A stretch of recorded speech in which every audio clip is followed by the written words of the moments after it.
नमः पार्वती पतये हर हर महादेव हर।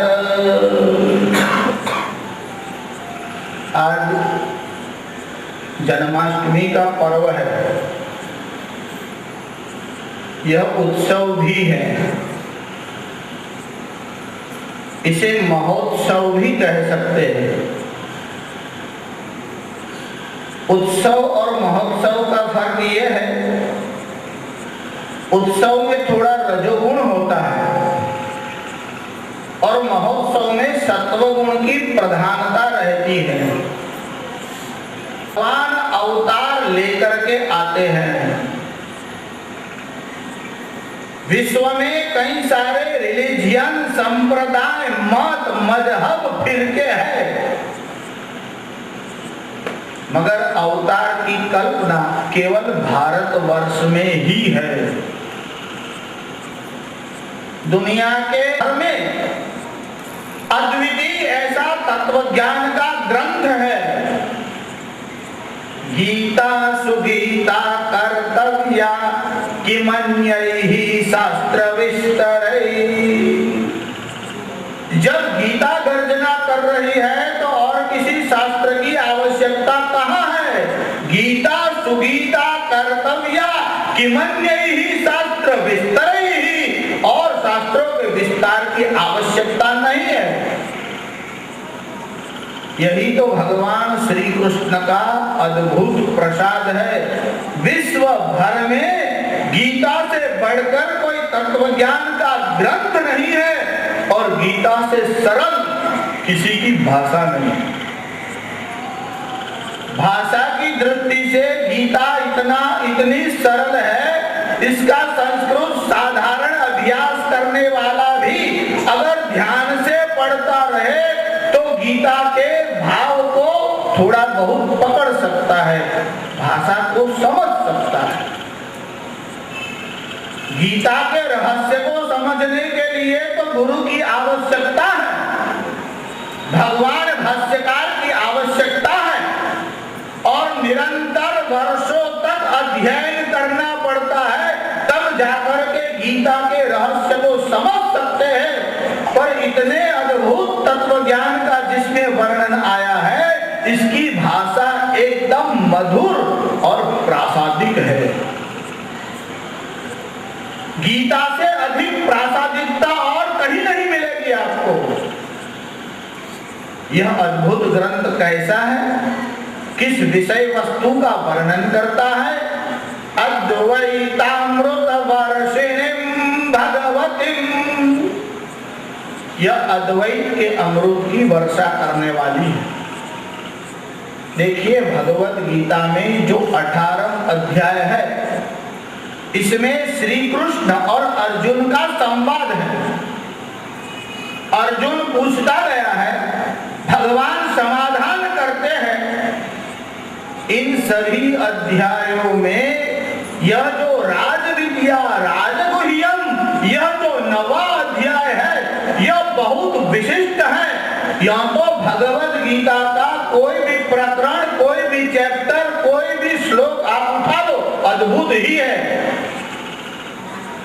आपको कोई पूछता है और आप उत्तर देते हैं, मगर कभी आपके हृदय में ही इतना प्रेम भर जाए, बिना पूछे ही आपको बताने की इच्छा हो जाए, यह एक विशेष घटना।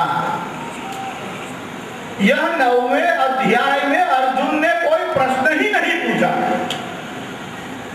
बाकी तो अर्जुन पूछता रहा है, भगवान कहते रहे हैं। इस 9वें अध्याय में अर्जुन ने कोई प्रश्न नहीं पूछा और भगवान स्वयं बता रहे हैं। 90वें अध्याय का आरंभ ही यहाँ से होता है, श्री भगवान वाच, और अंतिम श्लोक तक अर्जुन ने कुछ नहीं पूछा। देखिए, ज्ञानेश्वर महाराज ने भावार्थ दीपिका नाम की भगवद गीता पर एक व्याख्या लिखी। यह ज्ञानेश्वर महाराज कहते हैं, यह राजविद्या राजगुह्य योग ऐसा अद्भुत है कि भगवान का प्रेम इतना बरसा है अर्जुन के ऊपर। जब गौ या माता के वक्ष में दूध भर जाता है तो इसकी इच्छा होती है कि मैं बछड़े को पिला दूं, बच्चे को दे दूं। क्यों कि माता के वक्ष में जो दूध होता है वह स्वयं माँ के काम में नहीं आ सकता, बच्चे के ही काम में आता है। गाय के आंचल में जो क्षीर है वह वत्स बछड़े के काम में आता है, गाय स्वयं नहीं पीती। हमारे यहाँ अत्रि नाम की एक स्मृति जो अत्रि ऋषि ने लिखी, ये जो स्मृति ग्रंथ है इसमें कई लॉ है, इसमें कई नियम बताए गए। इसमें एक नियम आया है, यज्ञों के लिए आया है। स्वयं अपने मुख से अपने ही आंचल का दूध पीने की चेष्टा करती है और जिसका मुख उसके आंचल तक पहुंच जाता है और थोड़ा बहुत दूध अगर पी लेती है, उस गाय का दूध पंचामृत के लिए काम में नहीं लेना चाहिए, क्योंकि यह तो उपकार करती है बछड़े के, पर स्वयं नहीं पीती। और कभी किसी घटना में ऐसा बन जाए कि गाय स्वयं चेष्टा कर रही है, उस दूध को भगवान के अभिषेक के लिए उपयोग न करें। ज्ञानेश्वर महाराज ने लिखा, जब माँ प्रेम से भर जाती है, उसके वक्ष में दूध भर जाता है तो वह अपने बच्चे को ही पिलाती है और किसी बच्चे को नहीं। गाय के आंचल में दूध बढ़ जाए तो वो बकरे को पिलाने के लिए नहीं जाएगी, भैंस को पिलाने के लिए नहीं जाएगी, वो साहस भी नहीं करेगा, अपने ही बच्चे को पिलाती है। जब भगवान को इस ज्ञान को देने की इच्छा हुई तो भगवान की पसंदगी कहाँ हुई? अर्जुन के प्रति। इसीलिए पहले ही श्लोक में आरंभ में ही भगवान ने अधिकारी कौन है यह बता दिया है। यहाँ तो भगवद गीता को स्मृति का दर्जा दिया गया है, इसलिए वेदों में जैसा अधिकार का प्रश्न है वैसा भगवद गीता में नहीं है। इसी अध्याय में भगवान बता रहे हैं कि स्त्रियां वैश्यास्तथा शूद्रा ते प्रियन्ति परां गतिम्। इसमें तो स्त्री और शूद्र सभी का अधिकार, पर यह जो ब्रह्म विद्या की बात भगवान बताने जा रहे हैं इसमें अर्जुन विशेष अधिकार रखता है। इसलिए भगवान जब बोलना आरंभ करते हैं तो प्रथम श्लोक में ही बताते हैं, इदं तु ते गुह्यतमं प्रवक्ष्याम्यनसूयवे ज्ञानं विज्ञान सहितं यज्ञात्वा मोक्षसे शुभात्। विश्व में दूसरे जो ग्रंथ है वह जिज्ञासुओं ने उनका अध्ययन किया है, पर प्रचार प्रसार करने के लिए जैसे बाइबल का ट्रांसलेशन विश्व की करीब करीब सभी भाषाओं में हुआ तो प्रचार के लिए उन्होंने करवाया, और भगवद गीता का ट्रांसलेशन जिज्ञासुओं ने जानने के लिए इच्छा की कि हमें इसे जानना है, इसका इस भाषा में भी भाषांतर होना जरूरी है। भगवद गीता के ऊपर भगवान भाष्यकार शंकराचार्य का भाष्य है। गीता के रहस्य को जानना हो तो और कोई उपाय भी नहीं है। इसलिए जब भगवान कहते हैं कि इदं तु ते गुह्यतमं प्रवक्ष्याम्यनसूयवे, इदं ब्रह्म ज्ञानम, यहाँ इदं शब्द जो आया है वह ब्रह्म ज्ञान के लिए आया है। भगवान अर्जुन से कह रहे हैं कि यह जो ब्रह्म ज्ञान मैं तुझे बताने जा रहा हूँ, यह जो राज विद्या मैं तुझे प्रदान करने के लिए जा रहा हूँ, यह बड़ी अद्भुत विद्या है। इदम शब्द से आरंभ करके गीताकार बताना चाहते हैं, भगवान आद्य शंकराचार्य ने इदम शब्द की व्याख्या करते हुए ऐसा लिखा, इदम एव, इसमें एव शब्द का प्रयोग किया। इदमेव सम्यक् ज्ञानम साक्षात् मोक्ष प्राप्ति साधनम नान्यत्। देखिए भाष्यकार भगवान शंकराचार्य लिखते हैं इदम सम्यक ज्ञानम, यह जो सम्यक ज्ञान है, जो ब्रह्म विद्या को बताने वाला सम्यक ज्ञान है, साक्षात देखिए ब्रह्म विद्या में अर्थात विज्ञान जानने के लिए, यहाँ विज्ञान शब्द साइंस के लिए नहीं आया है। इस ब्रह्म विद्या में देखिए एक ज्ञान तो परोक्ष ज्ञान होता है और दूसरा अपरोक्ष ज्ञान होता है।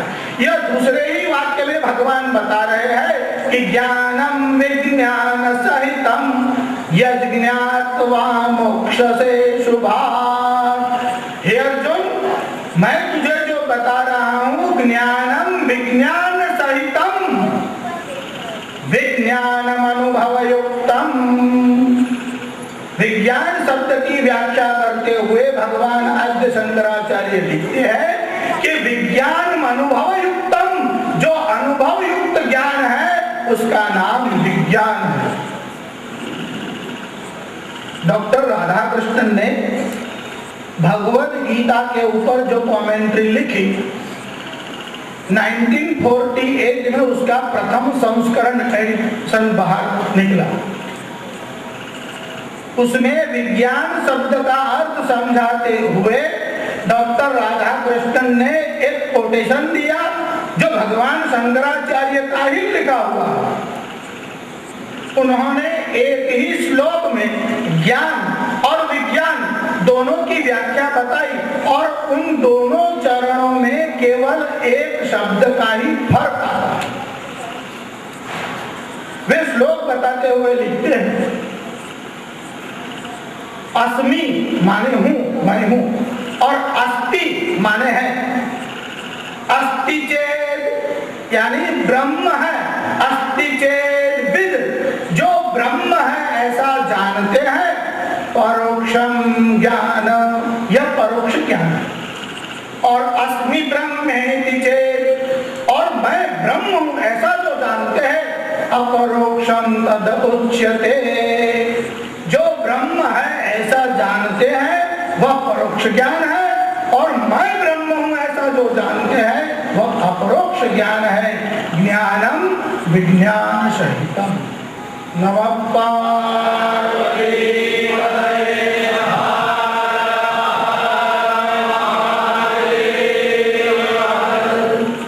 इदं तु ते गुह्यतमं प्रवक्ष्याम्यनसूयवे, प्रवक्ष्याम्यनसूयवे। हे अर्जुन, ज्ञानम विज्ञान सहितम, यह जो विज्ञान सहित ज्ञान है, प्रवक्ष्यामि, मैं लिखते हैं कि तू शब्दो विशेष निर्धारणार्थ, यह तू शब्द आत्मज्ञान की, ब्रह्म ज्ञान की विशेषता बताने के लिए गीताकार ने रखा। इसमें आगे भगवान बता रहे हैं कि प्रवक्ष्याम्यनसूयवे, हे अर्जुन तू असूया से रहित है। अब असूया क्या है और अनसूया क्या है? परोत्कर्ष दर्शनादिजन्य परनिंदादि कारणीभूतश्चित्त वृत्ति विशेषो सूया।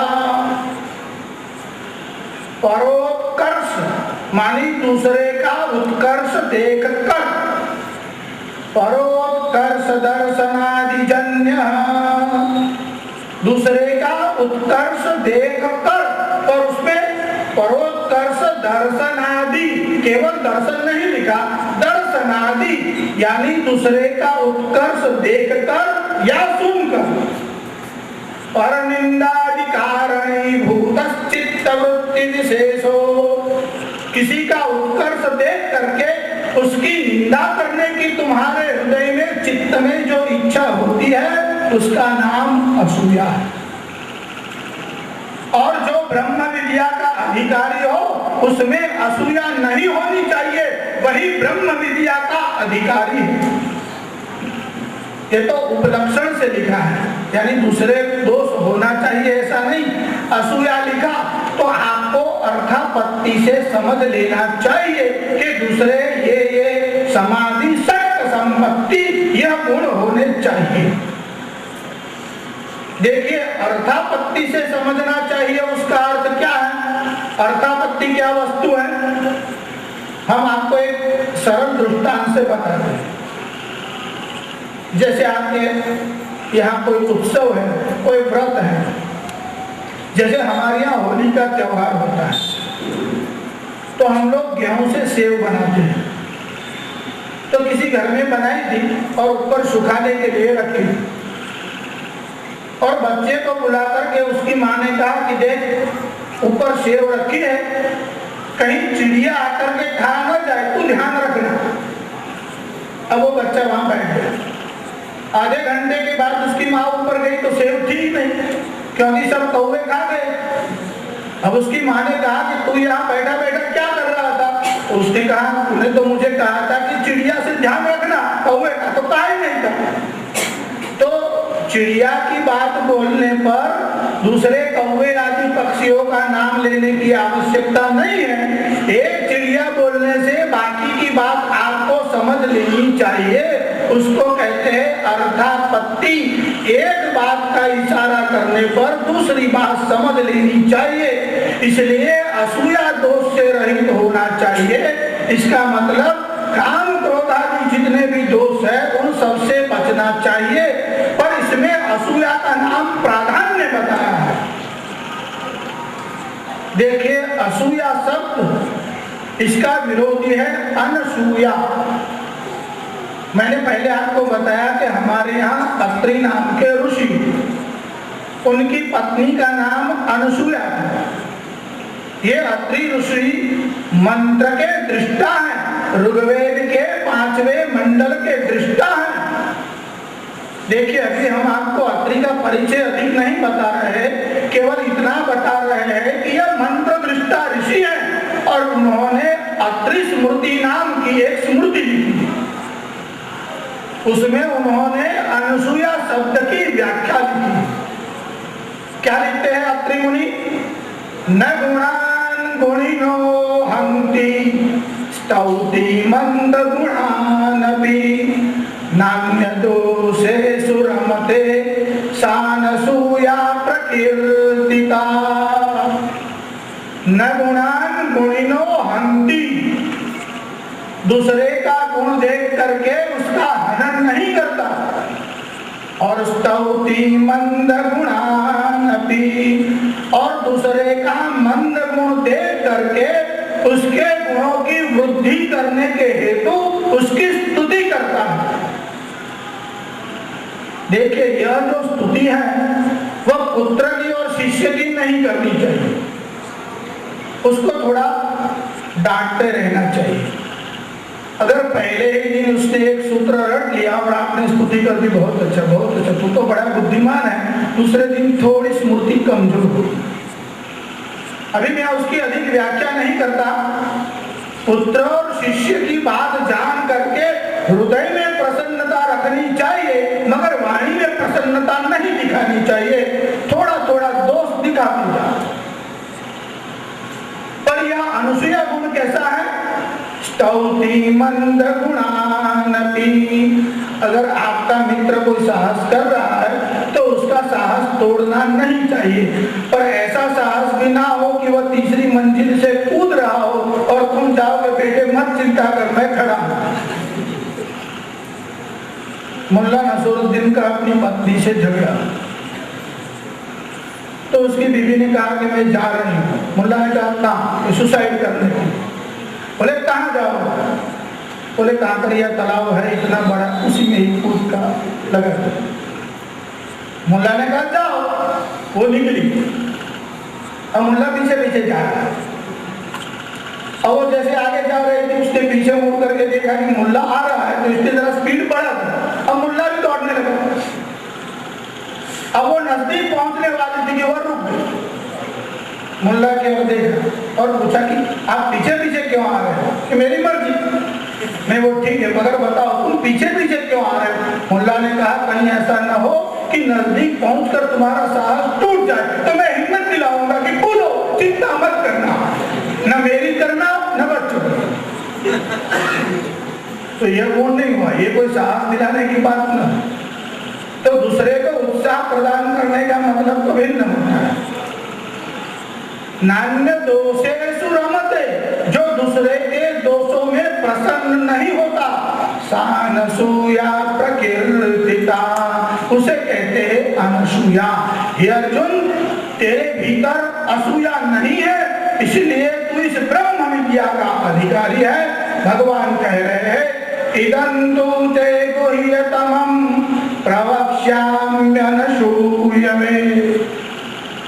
देखिए, जब इदम शब्द की व्याख्या करते हुए भगवान शंकराचार्य ने ऐसा कहा कि इदम एव सम्यक ज्ञानम साक्षात मोक्ष साधनम न अन्यत्, उसमें भगवान आद्य शंकराचार्य ने 3 कोटेशन दिए।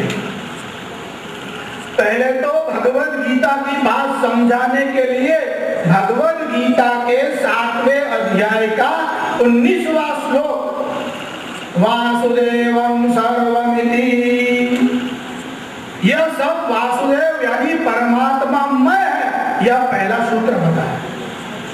आत्मैवेदं सर्वम, यह सब कुछ आत्मा ही है, ऐसा बृहदारण्यक उपनिषद का मंत्रांश दिया। और छांदोग्य उपनिषद का 3रा मंत्र बताते हुए एकमेवाद्वितीयम्, यह सब एकमेव अद्वितीयम्, अद्वितीय दूसरा नहीं ऐसा, अर्थात सर्वं खलुइदं ब्रह्म, यह सब ब्रह्ममय है। ब्रह्म विद्या जो जान लेता है और अपरोक्ष ज्ञान हो जाता है, इसे इस विषय की प्रतीति होने लगती है, फिर यह ब्रह्म है, यह जगत है, ऐसा भेद उसके हृदय में नहीं। हमारे यहाँ महाराष्ट्र में एक बड़े संत हुए, बड़े भक्त थे और प्रसिद्ध है उनका इतिहास। उनका नाम था नामदेव। सर्वं विष्णुमयं जगत, ऐसा आप बोलते भी हो और सुनते भी हो। नामदेव ने इस वस्तु का अनुभव किया। घटना ऐसी हुई कि एक बार नामदेव रोटी पका रहे थे और जब रोटी पका कर रखी और दूसरी बना रहे थे, इतने में एक कुत्ता वहां आया और जो रोटी बना करके रखी थी उसे लेकर के वह कुत्ता भाग गया। और पंजाब के कवि ने नामदेव का वर्णन करते हुए लिखा कि झर्रे झर्रे में है झांकी भगवान की, किसी सूझ वाली आंख ने पहचान ली। झर्रे झर्रे में कण कण में परमात्मा है, पर यह सब लोग अनुभव नहीं कर सकते। किसी सूझ वाली आंख ने पहचान की और क्या हुआ कि नामदेव ने पकाई, रोटी कुत्ते ने उठाई, पीछे घी का कटोरा लेके जा रहा। और जैसे ही कुत्ता भाग रहा था कि नामदेव घी लेकर के उसके पीछे गए और नामदेव ने कहा ठहरो, कि ठहरो रूखी मत खाओ, जरा घी तो लगाओ, मुख अपना क्यों मुझसे छिपा रहा। तेरा मेरा एक नूर, फिर काहे मजबूर, तूने शकल बनाई है स्वान की, मुझे ओढ़नी ओढ़ाई इंसान की। अरे आज तू स्वान का रूप लेकर के आया है। वस्तुतः तेरा मेरा नूर, तेरा और मेरा जो तेज है वह तो एक ही है। वस्तुतः तुझमें और मुझमें भेद नहीं है, ऐसा हम लोग कहते हैं। नामदेव ने अपने जीवन में इसका अनुभव किया और वह कुत्ते के पीछे गया और जाकर के उस रोटी में घी लगाया। ऐसे कई संत हैं। अब मैं आपको हिस्ट्री और इसकी कथाएं अधिक नहीं बता रहा, हम ये बता रहे हैं कि वासुदेवम सर्वमिति, यह सब कुछ परमात्मा मय है, ऐसी प्रतीति किसको होती है? ज्ञानम विज्ञान सहितम यद ज्ञात्वा मोक्ष से सुभात। भगवान अर्जुन से कहते हैं यह जो मैं ज्ञान तुझे बता रहा हूं इसका फल क्या है? मोक्ष से सुभात।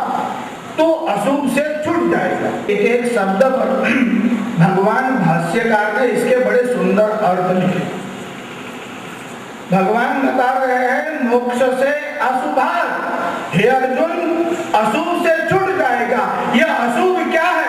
भाष्यकार एक ही शब्द में उसकी व्याख्या करते हैं कि अशुभम संसार बंधना। अशुभ क्या है? यह जो संसार का बंधन है यही अशुभ है, और इस ज्ञान से तो संसार के बंधन से छूट जाएगा, यह इसका फल है। देखिए असुरा असूया रहित तो होना अधिकारी है, जिसमें असूया न हो वह वेद ब्रह्म ज्ञान का अधिकारी है। और जो अधिकारी है और कहने वाला अगर अधिकारी है तो इसका फल क्या होगा? मोक्ष से अशुभात, संसार बंधन से छूट जाएगा। अब यह राज विद्या की प्रशंसा बताते हैं, स्तुति करते हैं कि इस राज विद्या में क्या विशेषता है। भगवान ने कहा इस राज विद्या में 7 विशेषताएं हैं। राज विद्या, शंकराचार्य ने लिखा कि विद्या नाम राजा, इसका नाम राज विद्या इसलिए है यह तो विद्याओं की राजा है। देखिए विद्याओं की राजा, पहले हमको तो विद्याओं का परिचय हो जाए तो भी बहुत है, राज विद्या तो बात की वस्तु है। जब विद्या ही पता नहीं है तो राज विद्या का पता कैसे चलेगा? अब हमारे यहाँ विद्याओं का वर्णन इतना आया है, छांदोग्य उपनिषद में देवर्षि नारद और सनत कुमार का संवाद है, उसमें सभी विद्याओं का लिस्ट दिया है।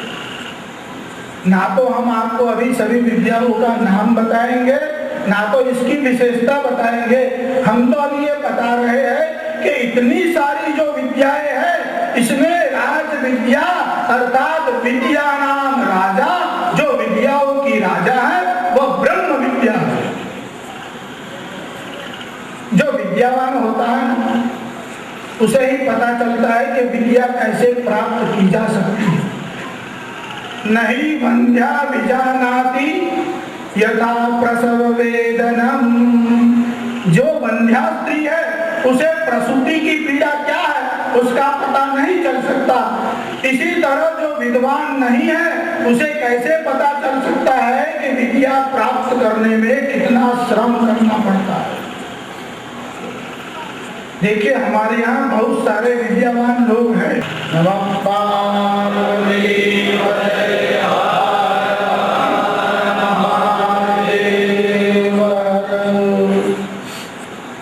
ये जो राज विद्या है उसकी 7 विशेषताएं हैं। राज विद्या राजगुह्यम, राजगुह्यम, गुह्या नाम राजा। जैसे विद्याओं की राजा है वैसे गुह्य माने गोपनीय रखने की जो वस्तुएं हैं उसमें भी गुह्या नाम राजा। एक तो होती है गुह्य गोपनीय वस्तु, उससे ऊपर गोप्यतर और उसके ऊपर गोप्यतम। गोप्य मानी गुह्य, गुह्यतर और गुह्यतम। यह गुह्य नहीं, गुह्यतर नहीं, गुह्यतम है। देखिए कौन कौन वस्तु गुह्य है और कौन गुह्यतर है और कौन गुह्यतम है। हमारे यहाँ चाणक्य जिसके नाम से सब लोग परिचित हैं, चाणक्य ने कहा कि बुद्धिमान व्यक्ति को इतनी वस्तु गुह्य रखनी चाहिए। अर्थना सम्मनस्तापम गृहे दुश्चरितानि च वंचनम चापमानं च मतिमान न प्रकाशयेत्। मतिमान माने बुद्धिमान व्यक्ति को न प्रकाशयेत्, इतनी वस्तु प्रकाशित नहीं करनी चाहिए। अर्थनाशम, धन की बड़ी हानि हो जाए। मनस्तापम, मन में कोई बड़ा संताप उद्वेग हो। फिर कहाँ कहना चाहिए यह भी लिखा है शास्त्रकारों ने। अर्थनाशम मनस्तापम गृहे दुश्चरितानि च, घर का कोई दूषण हो गृहे दुश्चरितानि च वंचनम। किसी ने आपके साथ ठगाई की हो, आपको बेवकूफ बनाया हो और आप गांव में जाकर के कहोगे तो क्या होगा? यह कहने की जरूरत नहीं है। हालांकि यह किसी को समझाने की जरूरत नहीं है, सबको पता रहता है। इतने सावधान है लोग। कहते हैं कि एक बार 4 तो युवा लड़के थे, वो कहीं गांव के बाहर घूमने गए। अब वन जैसा एकाकी कोई रास्ता था, वहां हनुमान की एक बहुत बड़ी प्रतिमा थी, 50-60 फीट की बड़ी। अबे छोकरे बड़े उपद्रवी तो होते ही हैं। वे 4 जो गए थे, उसमें एक जो था, उसने क्या किया कि हनुमान की नाभि में अंगुली डाल दी। अब इतनी बड़ी मूर्ति थी तो नाभि के अंदर एक बिच्छू बैठा हुआ था, और जैसे उसने अंदर अंगुली डाली तो बिच्छू ने काट लिया और जोर से अंगुली वापस बाहर खींची। और दूसरे ने पूछा क्या हुआ? कमाल है, कैसी मूर्ति है, अंदर तो एसी जैसा लगता है। तो दूसरे के मन में विचार है, मैं भी देखो, उसने डाली, उसको काटा, उसने खींच ली। उसके मन में विचारा ये 2 बज जाएंगे। उसने कहा एकदम सही, इतनी ठंडी के मुझसे तो सहन ही नहीं, एकदम निकाल। अगर आपके साथ ठगी हो, आप बेवकूफ बने हो तो दूसरा बच न जाए, तो इसका ध्यान तो आप लोग रखते ही हो। वंचनं चापमानं च, अगर आपका अपमान हुआ हो तो प्रकाशित करने की जरूरत नहीं है। वंचनं चापमानं च मतिमान न प्रकाशयेत्, बुद्धिमान व्यक्ति को इसे प्रकाशित नहीं करना चाहिए। यह तो नीति की बात हुई। पर हमारे, मैंने बताया आपको कि अत्रि ऋषि की मैं बात आपको बता रहा था। उन्होंने भी इस विषय में लिखा है, जैसे अत्रि स्मृति है वैसे हमारे यहाँ और भी 19 स्मृतियां, कुल मिलाकर के 20 स्मृतियां हैं। उसमें एक दक्ष स्मृति है। दक्ष स्मृति में गोपनीय वस्तुएं क्या है उसको बताते हुए कहा है कि इतनी वस्तुओं को प्रकाशित नहीं करना चाहिए। आयुर्वेदं गृहच्छिद्रं मंत्रो मैथुन भेषजे तपो दानापमानौ च नव। इन 9 वस्तुओं को गोपनीय, सर्वदा गोपनीय रखना चाहिए। आयु, आपका आयु कितनी है यह बताने की आवश्यकता नहीं है। देखिए, आपको एडमिशन चाहिए तो बताना ही पड़ता है, हर कहीं बताने की जरूरत नहीं है। वैसे ऐसा प्रसिद्ध है कि स्त्रियां नहीं बताती, आजकल तो पुरुष भी नहीं बताते। आयुर्वेदम, आपके पास धन कितना है यह प्रकाशित करने की जरूरत नहीं। कुछ लोग बड़े कुशल होते हैं, दूसरे का हिसाब रखते हैं। इतने पेशेंट जाते हैं, एक पेशेंट का 50 रुपया लेते होंगे 100 रुपये के हिसाब से। अब दूसरे का हिसाब रखने की क्या जरूरत, आप अपना हिसाब रखें। आयुर्वेदं गृहच्छिद्रं, घर का जो छिद्र प्रकाशित नहीं करना चाहिए। आयुर्वेदं गृहच्छिद्रं मंत्रो, मंत्र भी गुप्त रखना चाहिए। मंत्रो मैथुन भेषजे, देखिए आप औषधि दवा लेते हो उसे भी गुप्त रखना चाहिए। यही नहीं, वैद्य मानी डॉक्टर को भी कौन सी दवा दे रहा है, देखिए ऐसे डॉक्टर को प्रकाशित करता ही नहीं। कोई तो पेशेंट कुशल होते हैं, डॉक्टर साहब શું આપી છે જરા કોને, अरे तू लई लेने तारे को तो सीखी नहीं सकता। मंत्रो मैथुन भेषजे तपो, आप तप करते हो तो लोगों को बताने की जरूरत नहीं है। आजकल तो अखबारों में विज्ञापन आता है, तंत्र के उपासक, गायत्री के उपासक। अभी उपासना की है तो उसके विज्ञापन की जरूरत नहीं है। जो तप है वह बताने की आवश्यकता नहीं पड़ती। तप तो छिपा हुआ रह ही नहीं सकता। आपकी वाणी और आपका चेहरा यह तप को बता देता है। तपोदान अपमानंच, दान किया हो तो प्रकाशित करने की जरूरत नहीं है। हम तो दान ही इसलिए करते हैं कि हमारा नाम वहां लिखा जाए। देखिए, आप कीर्ति की इच्छा से दान करोगे तो इसका फल आपको मिल गया कि आपको कीर्ति प्राप्त हो। इसलिए दान करिए, तो भी प्रकाशित करने की जरूरत नहीं है। तपोदानापमानंच नवगोप्यानि सर्वदा, इन 9 वस्तुओं को गोपनीय रखना चाहिए। देखिए, भगवान जो वस्तु बता रहे हैं वह कैसी है? गुह्यतमम राजविद्या राजगुह्यम। उसके ऊपर ज्ञानेश्वर महाराज ने जो व्याख्या लिखी है, उन्होंने कहा कि अगर इतनी गोपनीय वस्तु है तो भगवान बता क्यों रहे हैं? तो कहा कि अर्जुन को देखकर भगवान से रहा न गया कि यह अर्जुन जो है अधिकारी है, इसलिए भगवान अर्जुन को बता रहे हैं। तो राजविद्या राजगुह्यम पवित्रम इदमुत्तमम, यह पवित्र है। पवित्र किसे कहते हैं? धर्मादि समूलम कर्म क्षण मात्राद भस्मीकरोति। दुनिया के, विश्व के अन्यान्य संप्रदायों में यह कहा गया है कि जो कोई चर्च में जाएगा पाप का इकरार करेगा, जो कोई मस्जिद में जाएगा उनके अपराध खुदा गौर माफ करेंगे, उनके पाप जो है वो नष्ट हो जाएंगे। केवल गीताकार ने एक वस्तु कही कि केवल पाप नहीं, धर्मादि समूलम कर्म, पुण्य भी और पाप भी समूल नष्ट हो जाएंगे। क्यों? अगर पाप नष्ट हो जाते हैं और पुण्य बचते हैं तो भी आपका रीबर्थ तो होगा ही। और यह विद्या कैसी है?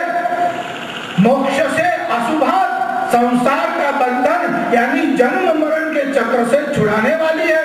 अगर पुण्य रहा तो भी आपका पुण्य भोगने के लिए भी जन्म होगा, न केवल पापों को, पाप और पुण्य। धर्मादि समूलम कर्म क्षण मात्राद भस्मीकरोति। जैसे रुई का ढेर हो और उसके अंदर कोई अग्नि का तिनका गिर जाए तो वो पूरे का पूरा नष्ट हो जाता है, वैसे ही ज्ञान प्राप्त होने के बाद ज्ञानाग्नि सर्व कर्माणि, सब के सब कर्म, चाहे पुण्य हो चाहे पाप हो, सब के सब भस्मीभूत हो जाते। इसलिए पहली विशेषता है यह गुह्य रखने योग्य है, राजविद्या राजगुह्यम। दूसरी बात पवित्र है। तीसरी बात इदम उत्तमम, यह उत्तम से उत्तम है। पवित्रम इदम उत्तमम प्रत्यक्षावगमम धर्मम। देखिए, ऐसा नहीं कि भरोसा करना है जैसे स्वर्ग लोक है, नरक लोक है, अब जो गया उसकी रिसीप्ट तो आती नहीं। पर विद्या कैसी है? प्रत्यक्षावगमम, या प्रत्यक्ष अनुभव कर सकते हैं। प्रत्यक्षावगमम धर्म्यम। धर्म्यम, देखिए धर्म्य शब्द की व्याख्या करते हुए भाष्यकार बता रहे हैं कि अनेक गुणवता अपि धर्म विरुद्धत्वं दृष्ट्वं न तथा आत्मज्ञानं धर्म विरोधी किंतु धर्म्यं धर्मानपेक्षी। अनेक गुणवता अपि धर्म विरुद्धत्वं दृष्टं। कोई व्यक्ति में कई प्रकार के गुण होते हुए भी धर्म विरुद्धत्वं दृष्टं, धर्म से विरोधी बात देखी जाती है। देखिए, साम्यवादी लोग हो गए तो उनमें कोई गुण नहीं है ऐसा मानने की जरूरत नहीं, वे सारे संसार का हित चाहते हैं ऐसा दावा करते हैं। जो समाज की सेवा करते हैं उनमें भी कई गुण हैं, तो उनमें कई गुण होते हुए भी धर्म विरुद्धत्वं, धर्म से विरोधी बात देखी जाती है। देखिए, कभी कभी आपको ऐसा लगेगा कि यह धर्म युक्त है, पर धर्मस्य तत्वं निहितं गुहायाम। आप धर्म का निर्णय जल्दी नहीं कर सकते। कोई बात जो आपको धर्ममय दिखाई पड़ती है, संभव है उसमें धर्म न भी हो। देखिए, महाभारत में बड़ा सुंदर प्रसंग आया है।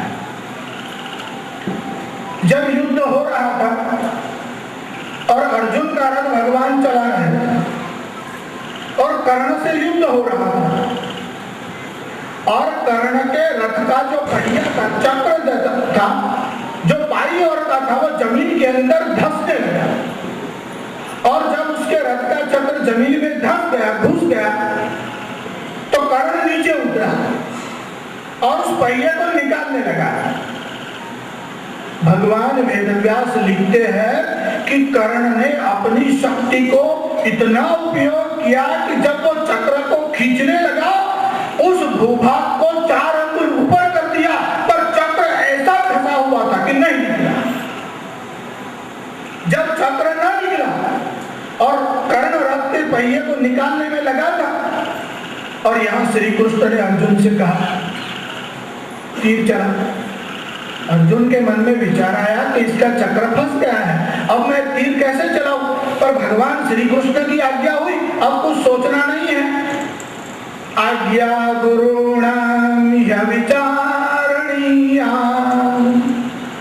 गुरु की जब आज्ञा प्राप्त हो तो तुम्हें बुद्धि चलाने की आवश्यकता नहीं है। अगर आप गुरु मानते हो तो, अगर आप ही गुरु है तो आर्गुमेंट करिए। कुछ लोग ऐसे होते हैं उनका कोई गुरु ही नहीं होता, वो ही सबके गुरु होते हैं। अब जब भगवान ने कहा तीर चला, तो अर्जुन जब सरसंधान करके तीर चलाने के लिए खड़ा हो गया और कर्ण ने देखा, तो कर्ण ने कहा कि अर्जुन क्या कर रहा है? तू तो श्री कृष्ण के पास बैठता है, धर्म का ज्ञाता है, तूने तो वेदों के विचारों को भी भली भांति समझा है, क्या तुझे युद्ध की नीति का ज्ञान नहीं है? जिसके हाथ में शस्त्र न हो, जिसका रथ टूट गया हो, जो आपत्ति में है, उसके ऊपर जो कोई तीर चलाता है, वार करता है, यह धर्म में युद्ध नहीं है। अब देखिए, अर्जुन ने तीर तो चढ़ा दिया, छोड़ने ही वाला है, और कर्ण ने बाण छोड़ा और कहा कि यह युद्ध धर्म में नहीं हो सकता। अर्जुन रुकने ही वाला था, श्री कृष्ण खड़े थे और श्री कृष्ण ने अर्जुन की ओर देखा नहीं, कर्ण से बात करने लगे। और भगवान ने कर्ण की ओर देख करके कहा, कर्ण तू धर्म की दुहाई दे रहा है, धर्म की बात कर रहा है, जरा ये तो बता कि तुझे धर्म का ज्ञान कब से होने लग गया?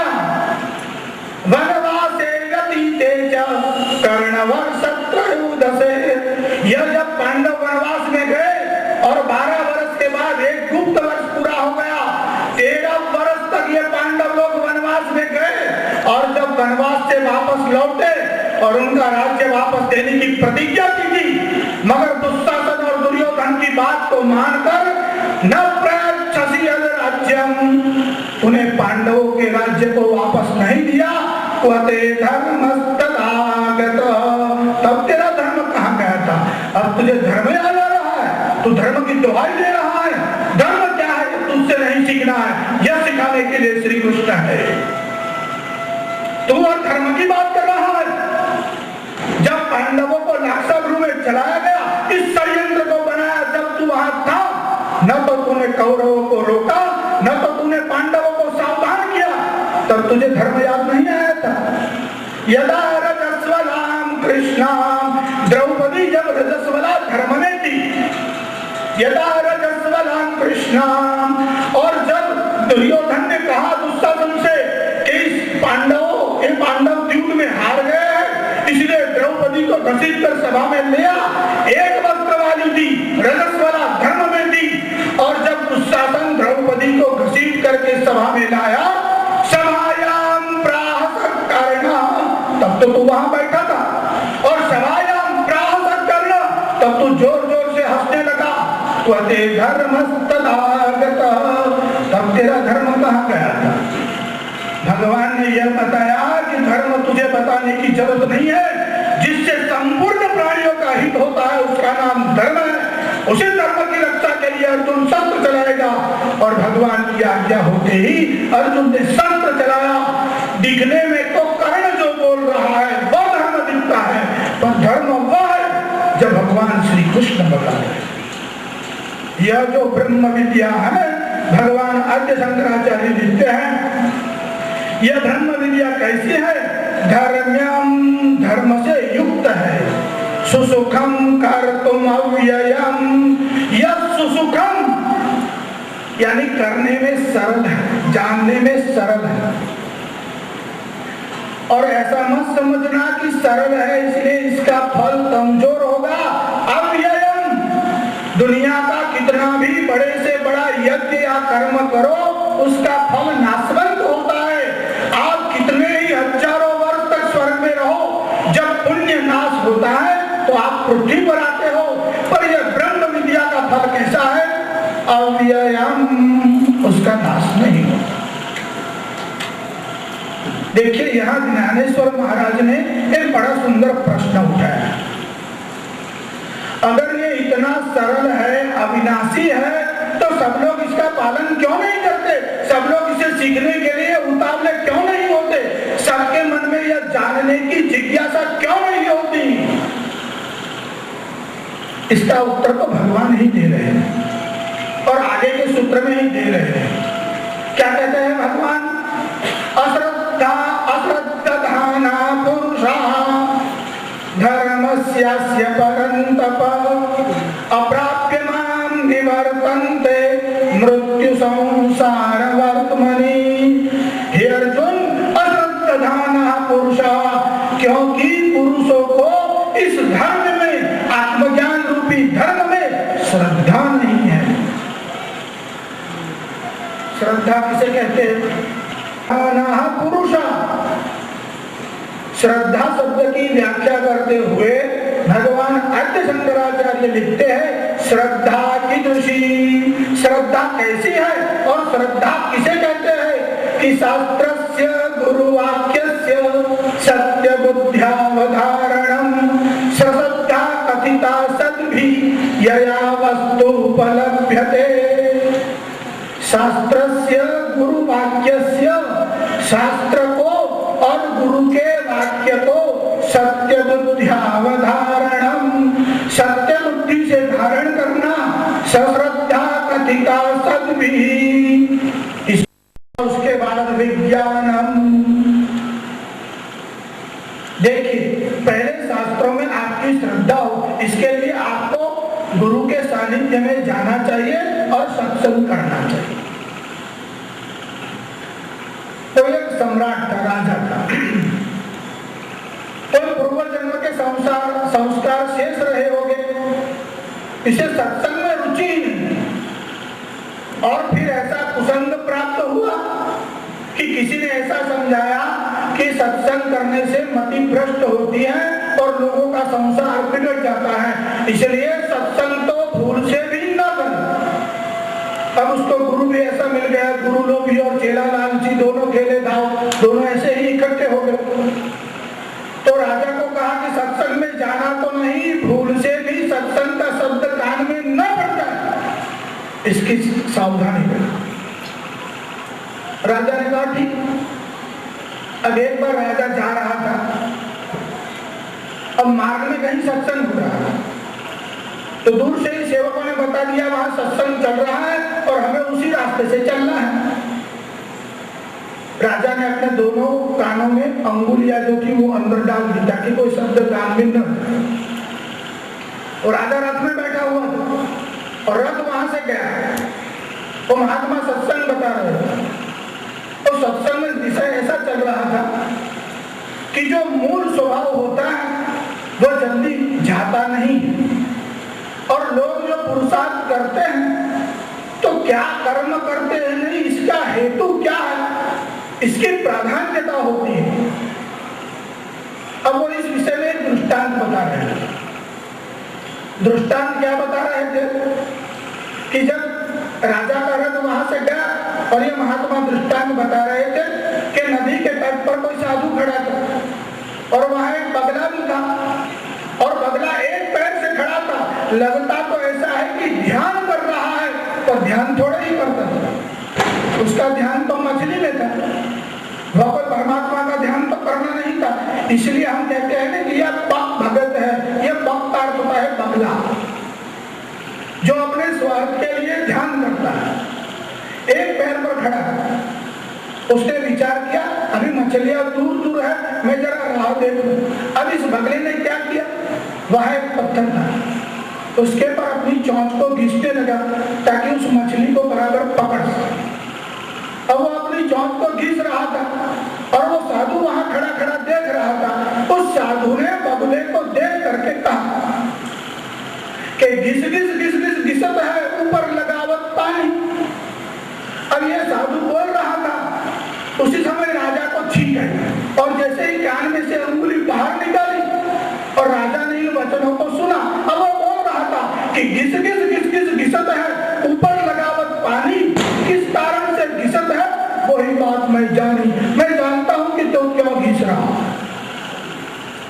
राजा था तो बुद्धिमान, स्मृति भी अच्छी थी। अब राजा के कान में ये वस्तु पड़ गई, जैसे आप कोई गीत सुन लेते हो फिर गुनगुनाते रहते हो। अब राजा ये गुनगुनाने लग गया। यहाँ राजमहल में क्या घटना हुई, मंत्री था वो बड़ा बदमाश था। उसने देखा कि राजपुत्र अभी छोटा है, इसलिए राजा मर जाए तो सत्ता मेरे हाथ में आ सकती है। इसलिए नाई को बुलाया और कहा कि जब प्रातः काल में राजा की हजामत बनाने के लिए जाए कि घिस घिस घिस घिस घिसत है, ऊपर लगावत पानी, और किस कारण से घिसत है वही बात मैं जानी। और नाई के मन में आया कि राजा जान गया सड़िया। और यह तो घबरा गया, हाथ जोड़ के बोलने लगा, महाराज इसमें मेरा कोई दोष नहीं है, मुझे तो मंत्री ने कहा कि हजामत करे तो गला काट दे। अब राजा ने उसको पकड़ा, सिपाहियों को बुला करके कहा जाओ इसको ले आओ, मंत्री को भी पकड़ो। दोनों को पकड़ा। एक बार राजा वहां से गया, साधु का एक वचन सुना तो जीवन बच गया। देखिए सत्संग करोगे तो आयुष्य तो रह सकता है न भी। कैसे जीवन व्यतीत करना चाहिए, धर्ममय जीवन हो, श्रद्धामय हो, तो शास्त्रस्य गुरुवाक्यस्य, जो शास्त्रों के वचन में विश्वास रखता है उसका कल्याण तो अवश्य होना ही। भगवान कहते हैं कि अश्रद्धाना पुरुष, यह जो पुरुष इसमें श्रद्धा नहीं करते, धर्मस्य परन्तप अप्राप्यमान निवर्तन्ते, वह मुझे प्राप्त नहीं होते। मृत्यु संसार भर्त बनी, और यह मृत्यु के चक्कर में ही घूमते रहते हैं। यह चक्कर कैसा है कि जातो बालो युवा वृद्धो मृतो जाता पुनस्तथा भ्रमति देश संसारे घटियंत्र समोवत। जातो मानी पहले बालक का जन्म हो, बाल हो, फिर बालक होता है, युवा वृद्ध हो, फिर युवान होता है, फिर वृद्ध होता है, मृतो जाता पुनस्तथा, फिर मरता है, फिर जन्मता है। इस प्रकार का यह जो रीबर्थ का साइकिल चलता रहता है। अर्जुन, अगर मोक्ष से अशुभ तू इस चक्कर से छूटना चाहता है तो यह ज्ञानम विज्ञान सहितम मैं तुझे बता रहा हूँ, इसे तू ध्यान देकर के सुन। यह ज्ञान कैसा है, मया ततमिदं सर्वं जगद अव्यक्तम मूर्तिना, मैं संपूर्ण संसार में व्याप्त हूँ। इस रहस्य को तू जान। यह रहस्य तो बहुत बड़ा है, केवल हमने उसकी भूमिका बताई है।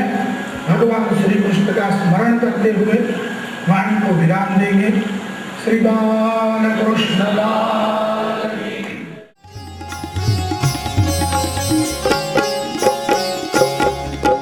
नंद निकेतन में नाचे जो, नंद निकेतन में नाचे जो, वही है परब्रह्म वेदांत का। नंद निकेतन में नाचे जो, नंद निकेतन में नाचे जो, वही है परब्रह्म वेदांत का। नंद निकेतन में नाचे जो, नंद निकेतन में नाचे जो।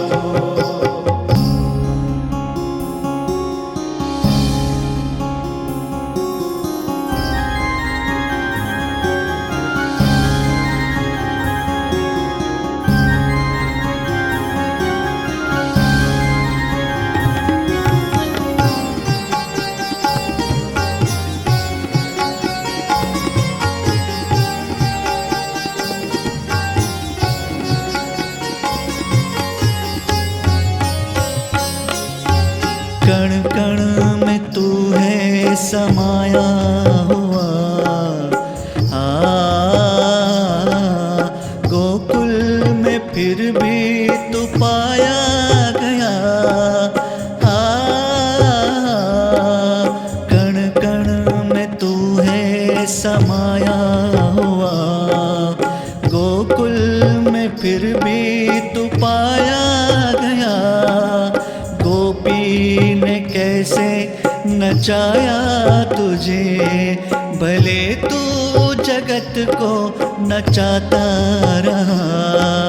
नंद निकेतन में नाचे जो, नंद निकेतन में नाचे जो, वही है परब्रह्म वेदांत का। नंद निकेतन में नाचे जो। सा ग म प म प म ग सा ग म प, सा ग म प म प म ग सा ग म प।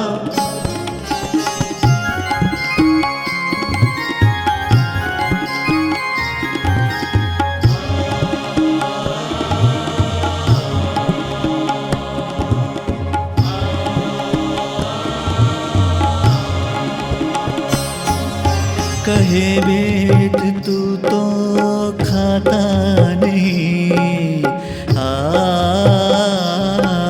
चुरा के तू नवनीत खाता रहा। कहे वेद तू तो खाता नहीं।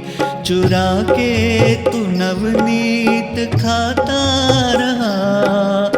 बंधन में माया के बंधता नहीं।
मंगलम भगवान विष्णु मंगलम गरुड़ध्वज मंगलम पुंडरीकाक्ष मंगलाय तनोहरि सर्वमंगल मंगले शिवे सर्वार्थसाधिके शरण्ये त्र्यंबके गौरी नारायणी नमोस्तुते।